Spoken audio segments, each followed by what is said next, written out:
Welcome back, everybody, to video number 9, the remake with sound of RC aircraft design with Solidworks. So again, this is kind of a redo of video 9. Actually, they probably end up getting multiple videos more than what just 8 and 9 showed you, just because I'm doing things slightly different and trying to talk a little slower. So last video, we went over importing the wing root and the wing station 183 airfoils. Now what we need to do is we need to make sure everything is in the proper location, and I'm going to just kind of verify this just a little bit, because we can see if we skew our line around, the 183 airfoil is way low on the plane. So what we're going to do is we're going to go back and we're going to re-edit that sketch. So we're just going to right click on it, we're going to edit it. And then the next thing I'm going to do is I'm going to select a center line, and I am just going to draw a center line here, just an arbitrary one. And the next thing I want to do is I want to select this forwardmost point by clicking on it. I'm going to hold the shift button. We're going to click on this reference plane that we have drawn on the front master diagram, and then we're going to select pierce. And what that's going to do is it's going to put this center line, this point on this center line, and this reference point, it's going to make them match exactly, so we can place this airfoil exactly where we want it. Kind of like what we did with the root one and the trailing edge, but this time we're going to do it with the leading edge.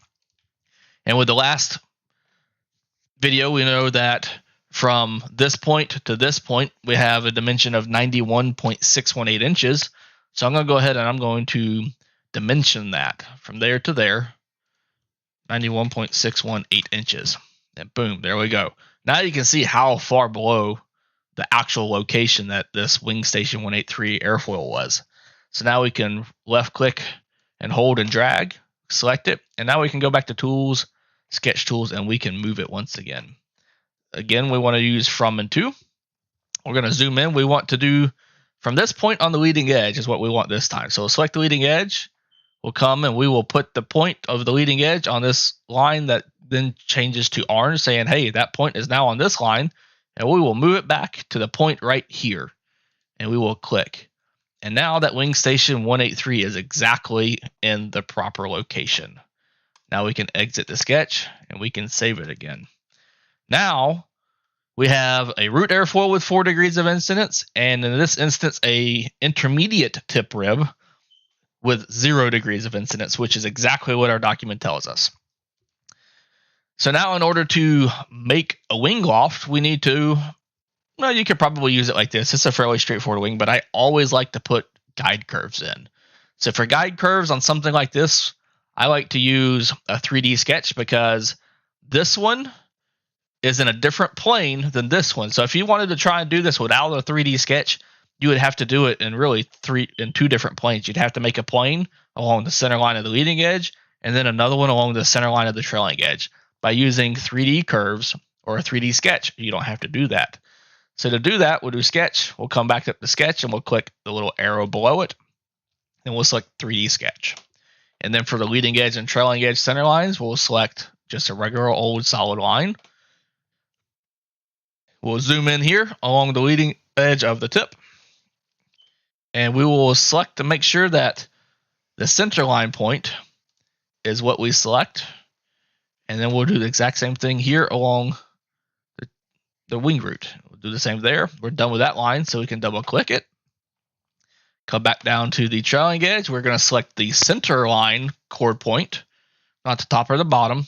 But if you can select the top or the bottom, it's just you don't need to. And then we're going to do the exact same thing here at the wing, the intermediate wingtip. And done. Hit escape to get out of that tool. We can come back to the magnifying glass with the 4 arrows, and then it resets your zoom, and then you can come back and click the arrow below sketch and exit your 3D sketch. And this will be the inner wing panel outline sketch.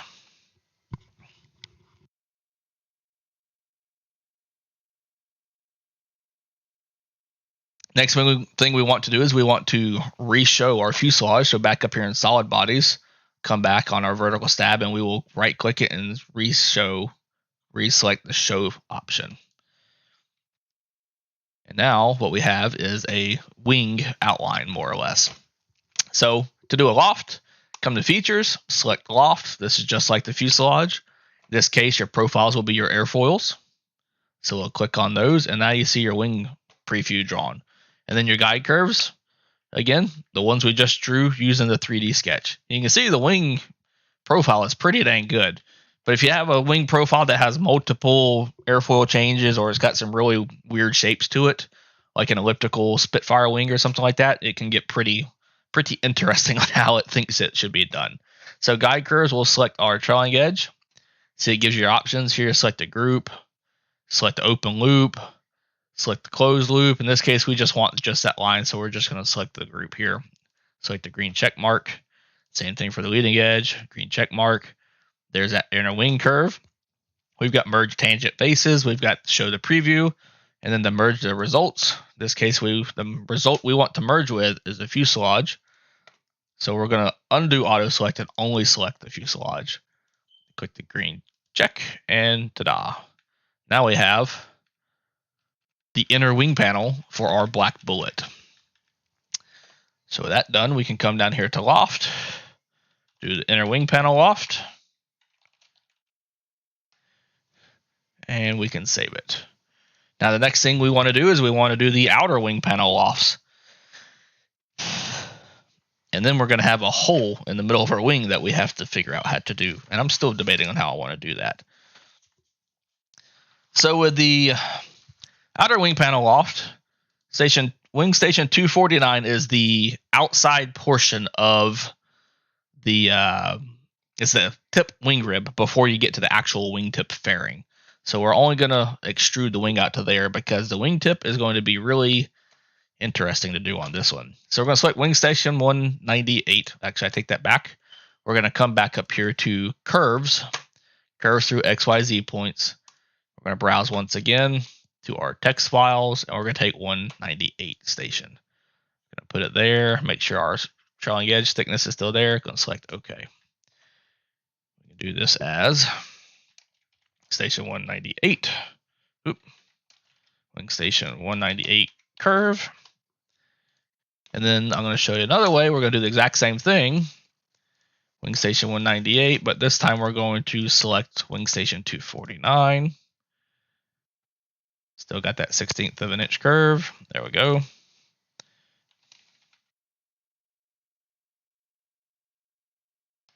Now what we can do is we can come to our front plane. We can sketch once again. In this case, we're going to take that one, convert the entities, and we're going to do just like we did for the inner wing panel stuff.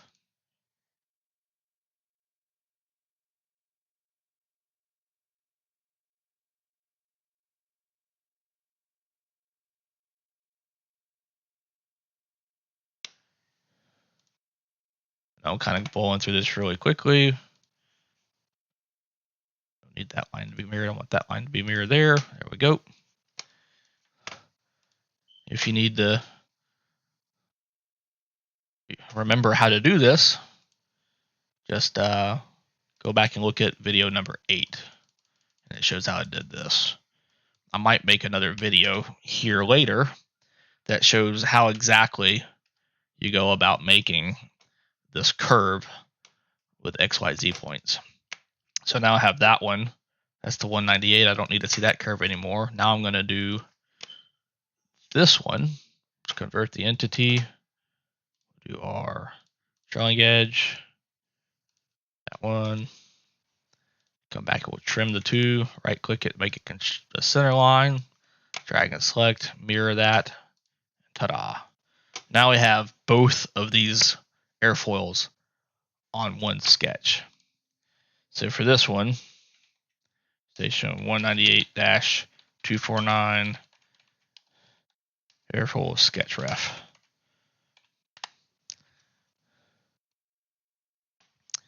And then we'll back into here. We'll select the larger one. We will copy it, exit back out, come back to, we can hide that curve now. Back to 198, and now we can sketch on this one. Insert, just edit, and then paste it. See, there's our airfoil again, and these airfoils also have 90 degree or 0 degrees of incidence. So we just drag and select it all. Tools, sketch tools, rotate. I forgot to start my stopwatch, so I'm gonna have to probably end this one a little sooner. Center rotation, again, we're gonna select the trailing edge reference chord line. We're gonna do 90 degrees there. That's pretty close. And ta-da. And now with this one, same thing here. We're gonna do a center line, and we want it to be horizontal, and this one we want to also pierce. We want that point to pierce that reference plane drawing. And this wing location from the station, wing station 0, so right here, which is very hard to see, I'm sorry, that one sweeps back 198. I actually don't have a figure for that one, surprisingly. Let's see, 198. Nope, don't have a figure for that one. So we don't have a, since we don't have the figure for that, we're going to have to do it a little bit differently. So we're going to exit this sketch, or for now, we're just going to leave it there.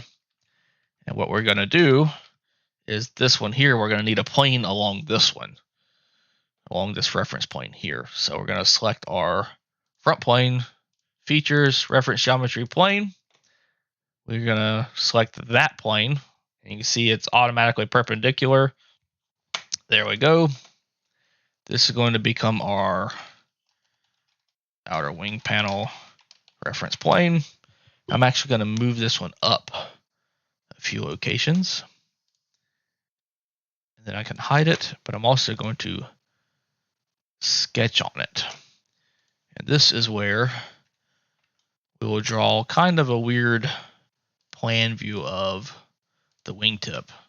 So this one here, we want to be, if it will allow me to do that, probably not, nope, it's not gonna allow me to do that. This is what happens when you do things slightly different the second time than the first time. You got to remember how you did it. So 188. We'll come back to this one here in a moment. What we'll do is we'll come back to, hide that sketch there. It's going to be wing station 198. Airfoil sketch, so I know where it's at. Save it. Then here at 249, we'll import that airfoil because I have dimension data for that airfoil. This one, we want the smaller airfoil now, so we'll select the original sketch, edit, copy, edit that one.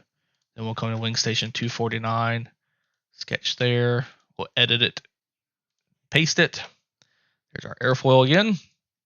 See, this one's not quite 90 degrees, oddly enough. It doesn't look quite vertical. So that could be interesting. So we'll just select it all, and then we'll go back to tools and the sketch tools, and we'll rotate it once again. This one we do 90 degrees, and yeah, just optical illusion, I guess. So there's that 90 degrees. Good there.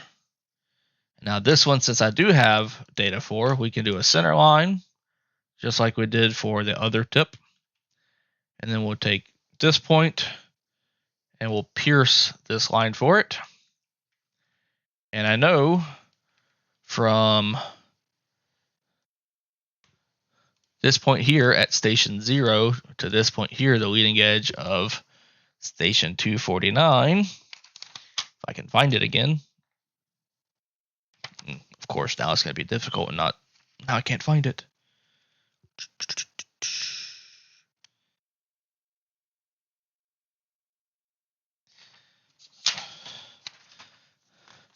Too much documentation at sometimes. Okay, well, it's not going to show me. That was for station 258 that one was for. Okay, well, that's easy enough to do as well. Yeah, we can do that one as well. Change that there. I'm going to exit out of this, and since I have that documentation for 258, we will do that. Another thing I can do is I can actually draw the top view of the wing, because I will need that eventually as well. This is wing station 249 airfoil sketch for now. All right, so since I have no idea how much time this video has been going, I'm going to go ahead and stop it here, and I'll continue on with video 10 here momentarily. So until next time, see you later.